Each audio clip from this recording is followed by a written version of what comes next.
Welcome students. Welcome to 10th Standard Mathematics Part 2 Similarity Chapter. 10 mark का chapter है. 40 marks के paper में 10 mark. आपको समझ में आएगा importance of the chapter. Basic proportionality theorem. इस वीडियो में हम लोग देखेंगे बेसिक प्रोपोर्शनैलिटी थ्योरम को प्रूव कैसे किया जाएगा. हम उससे जुड़ी हुई पुरानी बातें देखेंगे और उससे रिलेटेड कुछ और थ्योरम्स जो बीपीटी से डिराइव की गई है वो देखेंगे.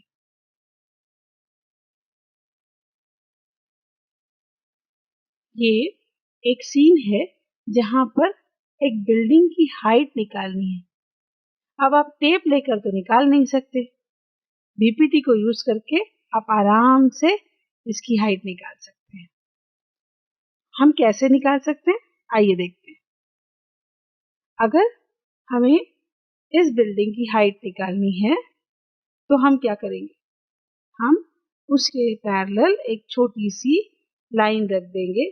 हमें ये डिस्टेंस मालूम है, हमें ये डिस्टेंस मालूम है. दैट मीन्स अगर हमें ए का हाइट मालूम है, हमें डिस्टेंस बी मालूम है, हमें डिस्टेंस सी मालूम है, हमें डिस्टेंस डी कंप्लीट करना है. दैट इज बिल्डिंग का हाइट कंप्लीट करना है. तो हम क्या करेंगे, हम कुछ नहीं करेंगे, हम डायरेक्टली बीपीटी लगाएंगे.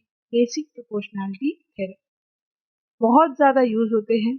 ऐसी जगह है जहां पर इसी प्रॉपर्टी को यूज कर बिना घड़ी के minutes, exact minutes and seconds, even fraction of seconds तक एक्यूरेट टाइम निकाल के बताया जाता है.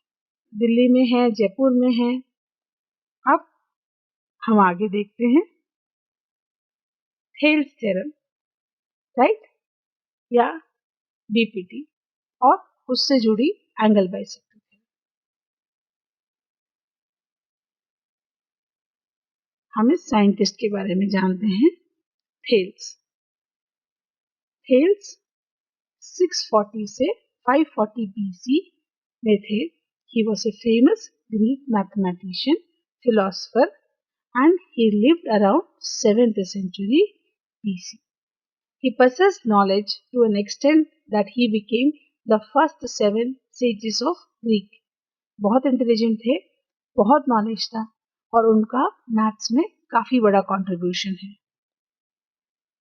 He was the first man to announce that any idea that emerged should be tested scientifically and only then it can be accepted. So scientific he was कि वो बोलते थे हर चीज को साइंटिफिकली देखिए और उसको प्रूफ करना आना चाहिए. आप उसको बता सकना चाहिए किस प्रकार से वो आएगी. In this aspect, he did great investigation in mathematics, astronomy and discovered many concepts. उनके बताए हुए कई सारे मैथमेटिकल कंसेप्ट्स हैं. उनने काफी हद तक काम एस्ट्रोनॉमी में भी किया था. And he is suppose to be very intelligent, very important. 7 sages of Greek में इनका नाम आता है. He was credited for providing first proof in mathematics, which today is also called as basic proportionality theorem. इसको Thales theorem भी बोलते हैं. और इसी पर बेस्ड एक और थ्योरम होता है जिसे हम एंगल बाइसेक्टर थ्योरम भी बोलते हैं. जब वो इजिप्ट में घूमने गए हुए थे तो उनको चैलेंज किया गया. उनसे कहा गया कि इजिप्ट के जो ऊंचे ऊंचे पिरामिड्स हैं इनकी हाइट निकालिए. आप अगर इतने बड़े मैथमेटिशियन हैं तो इसकी हाइट निकालिए. उन्होंने क्या किया, उन्होंने लाइन ऑफ साइट को ध्यान में रखते हुए एक छोटा पिरामिड का स्ट्रक्चर बनाया. उनको ये डिस्टेंस मालूम था, उनको बड़े इसका डिस्टेंस मालूम था. उन्होंने लाइन ऑफ साइट के हिसाब से उसकी हाइट निकाली और अपनी बुद्धिमत्ता का लोहा मनवाया. इतना ही नहीं, अब जैसे थेल्स थ्योरम के बारे में हमने सुना पढ़ा तो हमें लगेगा कि वहीं से आ रहा है, पर हमने ये नहीं भूलना चाहिए कि एंशियंट इंडिया में भी ये बहुत ज़्यादा पॉपुलर था, बट ये है कि लिखा नहीं गया और उसके बारे में किसी को बताया भी नहीं। अब ये देखिए कैसे यूज होता था। हम इस पिक्चर को समझने की कोशिश करते हैं। ये एक नदी जा रही है।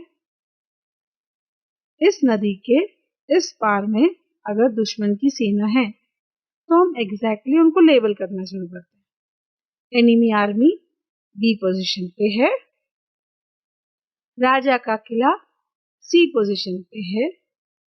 बी से अगर स्ट्रेट लाइन खींची जाए तो ए पोजीशन बनता है which is bank of the river. ठीक है, अब क्या हुआ, C is the commander of the army जो ई पोजीशन पे है। अब ध्यान से देखिएगा, एनिमी ऐसा तो चल के नहीं आएगा, दुश्मन ऐसा गोल घूम के आएगा नहीं, वो शॉर्टेस्ट रूट से आएगा, तो वो बी और सी डायरेक्ट ऐसे ही आएगा। अब यहां से यहां आने में उसको कितना समय लगेगा, तो यहां बैठे बैठे ही हमारे मैथमेटिशियंस कैलकुलेट कर लेते थे। यूज क्या करते थे, बीपीटी ही यूज करते थे। यहां से उन्होंने एफ सी की वैल्यू निकालनी है, एफ सी की वैल्यू को ए सी की वैल्यू से डिवाइड करेंगे और सीई की वैल्यू को बीसी की वैल्यू से डिवाइड करेंगे, तो हमारे को सेम रेशो मिलता है। यहाँ से यहाँ आने का डिस्टेंस और उनकी स्पीड से वो किस समय में यहाँ पहुंचेंगे, ये पूरी चीजें बैठे बैठे फोर्ट में कैलकुलेट की जा सकती थी। इसीलिए अगर आपने पुराने किले देखे होंगे तो उसमें दिखाई पड़ेगा कि ऊंची ऊंची मीनारें होती हैं। ये मीनार सिर्फ एनिमी आर्मी के लिए होती थी। अब ऐसे ही टाइम में ये लोग सिर्फ ये जानकारी ही नहीं रखते थे, ये एक रिजर्व आर्म फोर्स यहाँ पर भी रखते थे और इस प्रकार से वो अपनी चक्रव्यूह का रचना करते थे। यहाँ से आएंगे, यहाँ पे लड़ाई होती रहेगी और हमारी रिजर्व आर्मी यहाँ से स्ट्रेट में जाकर किस तरह से उनको अटैक कर पाएगी। तो इस प्रकार की चीजें हमारी खुद की कंट्री में कई सालों पहले से हो रही है, बट हमने कभी उसको लिखा नहीं, जाना नहीं, समझा नहीं। हम देखते हैं और एक चीज आपने की है, ये लाइन सेगमेंट को 3:4 में डिवाइड करना, 4:5 में डिवाइड करना आपने किया हुआ है। क्या है, ए बी सेगमेंट है। सपोज ये ए बी सेगमेंट को हमें 5:3 पार्ट में डिवाइड करना है, तो हमने क्या किया था छोटे क्लासेस में, हमने ए बी के ऊपर एक एंगल बनाया था और उस पर इक्वल डिस्टेंस से ऐसे आर्क डालते चले गए थे। अगर 5:3 करना है तो हमने 8 आर्क्स, 5 + 3, 1 2 3 4 5 6 7 8, 5 + 3 8 आर्क्स डाले थे। 8 आर्क को एंड पॉइंट से जोड़ा था और फिर उसके बाद में जो भी रेशो चाहिए उसको जोड़ लिया था पैरेलल लाइन उससे। तो ये प्रोसेस भी बीपीटी पे ही बेस्ड है। इंटरेस्टिंग। अब इसके बारे में ज्यादा एक्सप्लेन करने से अच्छा है कि आप इसको एक बार पॉज करके पढ़िए। थोड़ा सा सेल्फ नॉलेज, सेल्फ रीडिंग आपको बहुत सारी चीजें बताएगा। आपको ये जानकर खुशी हुई ना कि आपने ये चीज की और आपको पता भी नहीं था कि ये बीपीटी है। तो आगे देखते हैं और बीपीटी हमने कहाँ यूज की है। मिड पॉइंट ऑफ ट्रायंगल हमने ये पढ़ा हुआ है कि अगर एक ट्रायंगल है उसके एक मिड पॉइंट से दूसरे मिड पॉइंट को अगर जोड़ा जाए तो वो लाइन बेस से पैरेलल होती है। आपने ये 9th में पढ़ा हुआ है। ये भी बीपीटी के पर बेस्ड है और ये तो बेस्ट है जो अभी आने वाला है और वो रहेगा 3 पैरेलल लाइंस। अब एक और खूबसूरत चीज, सेम चीज अपन ट्रेपेजियम में भी लगा सकते हैं और ऐसा भी एक क्वेश्चन हमने 9th में किया है। If mid points of two non parallel sides of trapezium are connected, then the resulting line segment is parallel to the other two sides of the trapezoid or trapezium. That is trapezoid mid point theorem. क्या बोला? अगर एक trapezium आपके पास है, उसके दो non parallel sides के mid point को अगर हम ज्वाइन करते हैं तो ये लाइन जो बनी वो फर्स्ट और लास्ट लाइन के भी पैरेलल होती है। ये भी हमने पढ़ा है। अब अगर आपको याद नहीं है तो आप याद कर लीजिए। मिड पॉइंट थ्योरम ये है कि आपके पास एक ट्रायंगल है, उसके दो साइड के मिड पॉइंट्स को आप जोड़ते हैं तो वो मिड पॉइंट, वो जोड़ने वाली लाइन सेगमेंट उसके बेस को पैरेलल होती है। ट्रेपेजियम के भी दो mid points non parallel side के अगर जोड़े जाएं तो तीनों लाइन पैरेलल होंगी।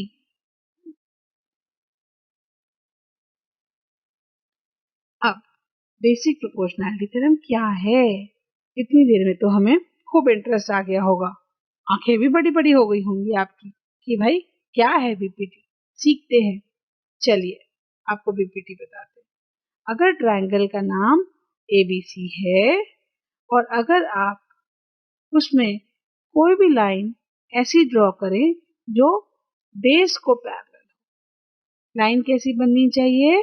उसके बेस को पैरेलल लाइन, और वो लाइन ने ये दो साइड को दो अलग अलग पॉइंट में कट किया।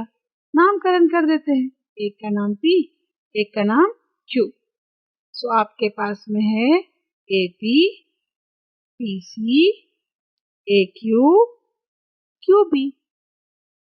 बीपीटी बोलती है कि जब भी कोई लाइन उसके बेस से पैरेलल ड्रॉ की जाए तो वो लाइन हमेशा नॉन पैरेलल साइड को इक्वल रेशो में काटती है। मतलब AP को आप PC से डिवाइड करेंगे, AQ को QB से डिवाइड करेंगे तो आपको रेशो इक्वल आएगा। मतलब क्या हुआ? मतलब बोलता है AP upon PC is equal to AQ upon QB। BPT कहती है अब ये लाइन ऊपर नीचे कहीं पर भी रहे, ध्यान रखिए, बीपीटी कहती है कि अगर आपने बेस के पैरेलल में एक लाइन ड्रॉ की तो आपको जो नॉन पैरेलल साइड्स हैं उनकी रेशो इक्वल मिलेगी। AP upon PC is equal to AQ upon QC upon QB। Basic proportionality theorem, short form में बीपीटी। स्टेटमेंट क्या है? If a line parallel to a side of triangle which intersects the other two sides in two distinct points, then the line divides other two sides in proportion। माने क्या?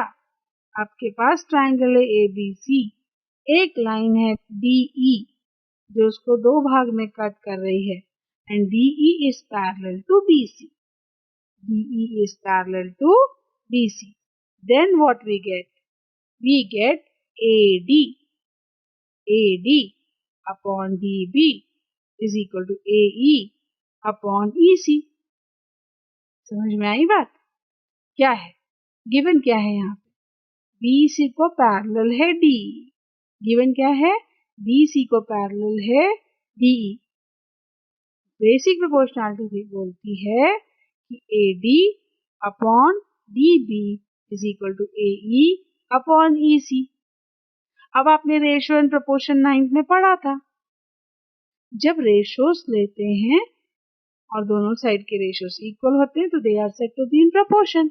A, B, C, D are in proportion, are in continued proportion. Proportion word आपने पढ़ा है ना, वही चीज है यहाँ पे। AD upon DB is equal to AE upon EC। Converse of BPT. Converse मतलब होता है उल्टा। उल्टा मतलब क्या? पैरेलल है तो नहीं पैरेलल, ऐसा नहीं। जो गिवन रहता है वो टू प्रूव हो जाता है, जो टू प्रूव हो जाता है वो गिवन रहता है। अब वापस देखिए बीपीटी को एक बार। बीपीटी में if DE is parallel to BC ये दिया हुआ है, this is given part. Then बोला तो टू प्रूव, देन बोला उसके बाद टू प्रूव। 9th में आपने कंडीशनल स्टेटमेंट्स पढ़े हैं। DE is parallel to BC is given. To prove AD upon DB is equal to AE upon EC. To prove, this is to be proved. Converse में क्या होगा? This will be given to you. AD upon DB is equal to AE upon EC. Then DE is parallel to BC. BPT का proof आपको लिखने exam में आता है. Converse नए सिलेबस में नहीं आता है. तो हम देखते हैं कॉन्वर्स के बारे में. वापस सेम ट्रायंगल ले लिया, ABCDE. अब हम बोलेंगे if AD upon DB is equal to AE upon EC, then by converse of BPT, DE is parallel to BC. Exam में बार बार काम में आता है, न्यूमेरिकल में सॉल्व करने में काम आता है. तो याद रखिए, अगर और उससे रिलेटेड सारी थ्योरम्स को हम अभी देखेंगे. प्रूफ कुछ के हम अभी देखेंगे और कुछ के हम सेकेंड पार्ट में देखेंगे. Property of angle bisector. Angle bisector starting में भी आपने देखा था, एंगल बाइसेक्टर प्रॉपर्टी या थ्योरम. अब इसको समझिए. In a triangle the angle bisector divides opposite two sides to an angle in the ratio of the remaining sides. confusion confusion confusion same same बोला है. आपको ज्योमेट्री में हमेशा याद रखना है. इमीडिएटली डायग्राम ड्रॉ कीजिए. जैसे ही आप डायग्राम ड्रॉ करेंगे चीजें आपके लिए आसान हो जाएंगी. अब फिर से देखिए, इन ए ट्रायंगल. हाँ भाई, हमने तो ट्रायंगल बना दिया ABC. एंगल बाइसेक्टर, हाँ, AD is the angle bisector. divides the side opposite to angle. divides the side opposite to angle. Angle अगर A है तो उसका अपोजिट साइड क्या हुआ?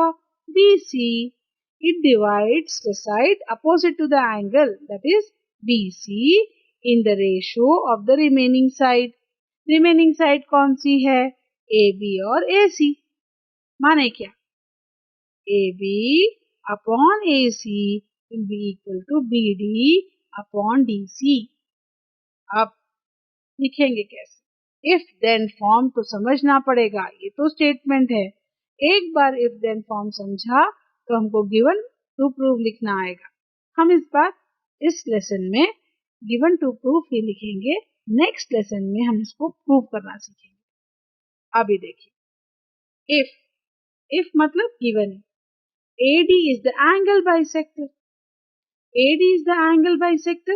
Bisector, बाई मतलब टू, सेक्टर मतलब पार्ट. AD जो है वो BAC को टू इक्वल पार्ट्स में कट करती है. इसका मतलब क्या हुआ? Angle BAT is equal to angle CAT. ये दोनों एंगल इक्वल है. अगर ये दोनों एंगल इक्वल हैं तो ratio of this side PD upon DC is equal to AB upon AC. अब हम देखते हैं next. Property of intercepts made by three parallel line. तीन अगर पैरेलल लाइन है, अभी तो हमने दो देखी थी, बेस और पैरेलल लाइन. अब हम देखेंगे थ्री पैरेलल लाइंस. स्टेटमेंट क्या है? The ratio of intercepts made on transversal by three parallel lines is equal to the ratio of corresponding intercepts made on the other transversal of the same parallel line. कितना सारा बोला. Diagram देखो और फिर समझो. Geometry में diagram बनाना बहुत जरूरी है. Ratio of intercepts made on transversal bye three parallel line. समझ में आया कि भाई हमें तीन पैरेलल लाइन बनानी है. L, M, N. हमने तीन पैरेलल बनाई. हमने तीन पैरेलल लाइंस बनाई. अब एक लाइन और बनाई जिसका नाम दिया P. दूसरी लाइन बनाई Q. AB को इंटरसेप्ट बोलते हैं, BC को इंटरसेप्ट बोलते हैं. अगर हम Q लाइन पकड़ेंगे तो DE को इंटरसेप्ट बोलते हैं और EF को इंटरसेप्ट बोलते हैं. तो हमें पता चलेगा AB upon BC is equal to DE upon EF. लिखते हैं if AD which is line L, is parallel to BE, which is line M, is parallel to CF, which is line N. ये 3 line parallel हैं, तो हमें उनके intercepts का ratio same मिलेगा। AB, मेरा माउस देखिए, AB upon BC is equal to BE upon EF।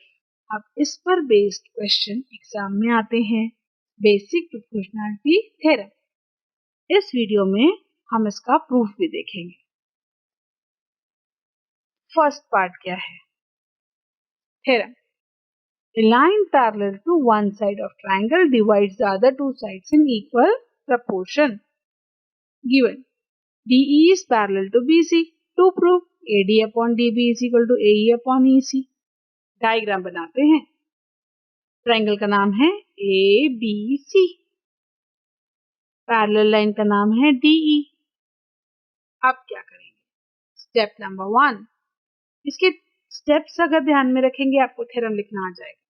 Exam में आपको ये थ्योरम लिखने को आती है और एक थ्योरम पक्का लिखने को आती है, तो जो थ्योरम्स पक्का लिखने को आती हैं उन्हें ध्यान रख लीजिएगा। फर्स्ट स्टेप, ट्रायंगल देखिए ADE, ADE ये ऊपर का ट्रायंगल, एंड ट्रायंगल BDE। अब ये दोनों ट्रायंगल की खासियत क्या है? ये दोनों को सेम बेस है, सेम वर्टेक्स है। ऑलरेडी फर्स्ट वीडियो में बताया, same base, same vertex, height is same. याद रखिए, same base, same base line, same vertex, height is same. तो यहाँ पर हाइट सेम हो गई। अगर हाइट सेम हो गई तो इसका मतलब ये हुआ कि उनकी एरिया जो रहेगी उसका ratio will be corresponding to their bases. So area of triangle ADE upon area of triangle BDE is equal to AD upon BD. Step number 2, area of triangle ADE upon area of triangle CDE. ADE upon CDE is again same height, same baseline, same vertex, same height, proportional to their base, AE upon EC. अब third step, numerator देखो, ADE, ADE। अगर हमने denominator किसी तरह से equal कर दिए तो हमारे ये दोनों साइड इक्वल हो जाएंगे, वैसे ही हमारे ये दोनों साइड भी इक्वल हो जाएंगे। अब ये करते समय आपने ध्यान देना चाहिए कि आपको प्रूव करना है AD upon DB is equal to AE upon EC। आपने क्या करना है? आपने किसी तरह से लेफ्ट हैंड साइड इक्वल कर देने हैं। जैसे ही आप लेफ्ट हैंड साइड इक्वल करेंगे आपको automatically right hand side equal मिलेगा। अब थर्ड स्टेप, ट्रायंगल देखिए, कौन सा ट्रायंगल देखना है? BDE। BDE is equal to area of triangle CDE। Last time बताया था, दो पैरेलल लाइंस के अंदर में सेम बेस पर बनने वाले ट्रायंगल की एरिया इक्वल होती है, बिकॉज उनका बेस भी सेम है और दो पैरेलल लाइन के बीच में जब वो होते हैं तो उनका हाइट भी सेम होता है। So areas are equal. Third step में दोनों नीचे वाले ट्रायंगल की एरिया इक्वल कर दीजिए, तो आपको मिलेगा न्यूमरेटर इक्वल था, डिनोमिनेटर आपने इक्वल प्रूव कर दिया। अब आपको थर्ड स्टेप में मिल जाएगा कि ये दोनों इक्वल थे, left hand side are equal, so right hand side will also be equal. Crude method, but आपको समझ में आएगा। इसी को और एक तरीके से सीखते हैं। अब ध्यान से देखिए, वो ट्रायंगल को हमने बड़ा किया, ABC DE लाइन बनाया। अब ध्यान से देखते हैं, पहले ऊपर वाला ट्रायंगल ADE, ADE, दूसरा ट्रायंगल BDE। देखो ये दो ट्रायंगल पहले लेते हैं, इनके सेम बेस है और इनकी हाइट सेम है। देखो यहां से हाइट सेम दिखाई पड़ रही है। हमारे पास कौन से दो ट्रायंगल थे? ये दो ट्रायंगल थे। अब हमने देखा इन दोनों की हाइट सेम है। इन दोनों की हाइट सेम होने की वजह से ये दोनों ट्रायंगल की एरिया हो जाएगी proportional to their base AD upon DB। Next time क्या करेंगे, वापस से हम देखेंगे वही ट्रायंगल के साथ नीचे वाला ट्रायंगल। अब ये दो ट्रायंगल के साथ क्या होगा, ये दो ट्रायंगल के साथ क्या होगा, फिर से इनका बेस सेम है, हाइट सेम रहेगी, areas will be corresponding to their base। अच्छा, अब हमने क्या देखा था, हमने देखा था कि दोनों बार न्यूमरेटर तो सेम था और डिनोमिनेटर दोनों केस में क्या हुए, एक ग्रीन ट्रायंगल और एक वॉयलेट ट्रायंगल दिखाई पड़ रहा है आपको। अब ये दोनों पैरेलल लाइन के बीच में है और दोनों की बेस देखो सेम है, एक ग्रीन वाले की और ये वॉयलेट वाले की बेस सेम है और ये दोनों पैरेलल लाइंस के बीच में है, इसीलिए इनकी बेस भी सेम है, हाइट भी सेम है, तो एरिया इक्वल हो गई और इस वजह से हमारे बेस ट्रायंगल्स की एरिया इक्वल हुई थी और हमारा लेफ्ट हैंड साइड इक्वल हुआ था और हमारे को बीपीटी का प्रूफ मिला था। अब टेक्स्ट बुक में कैसा लिखा है उसको भी देख लेते हैं। स्टेटमेंट आपको पता है, line is parallel to the base, it divides the remaining sides in proportion। आपने डायग्राम ड्रॉ किया है, आपने गिवन लिखा triangle ABC, line L is parallel to BC, line L इसको बोला है, line L is parallel to BC, line L intersects AB and AC at point P and Q। AB और AC को P और Q पे line L काटती है।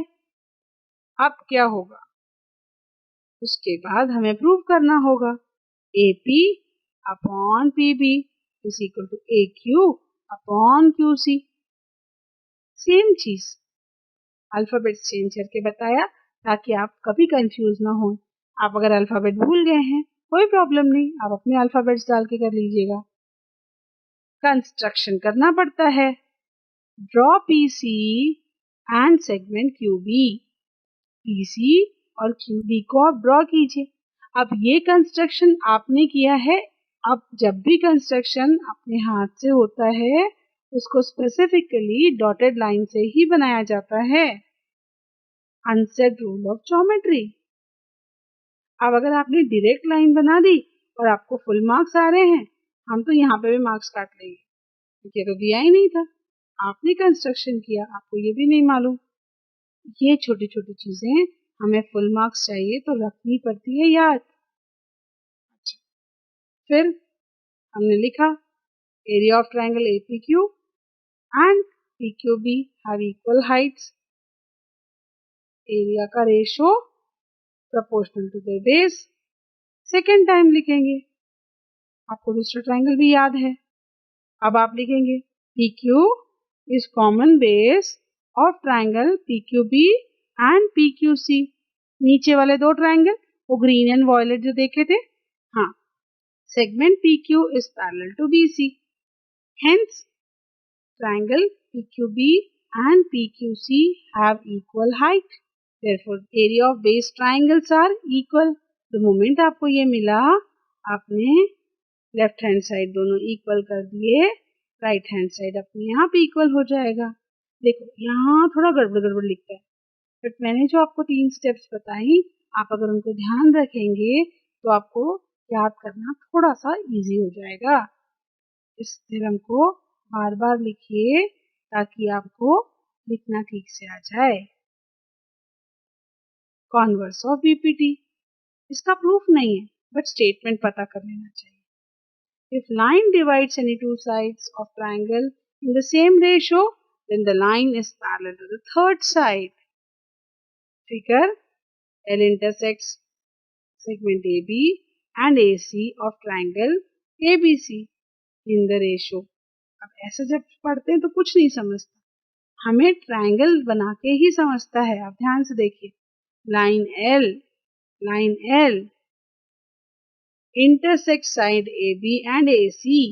AB और AC को लाइन L कट करती है, कहाँ कट करेगी, P और Q में कट करेगी रिस्पेक्टिवली। एंड हमको मालूम है AP upon PB is equal to AQ upon QC. Hence line L is parallel to BC. आपको प्रूफ करना है ये होता है L is parallel to BC. इसका प्रूफ आपके कोर्स में नहीं है, इसका प्रूफ इनडायरेक्टली किया जाता है। प्रीवियस कोर्स में ये था। Thank you, hope you like it.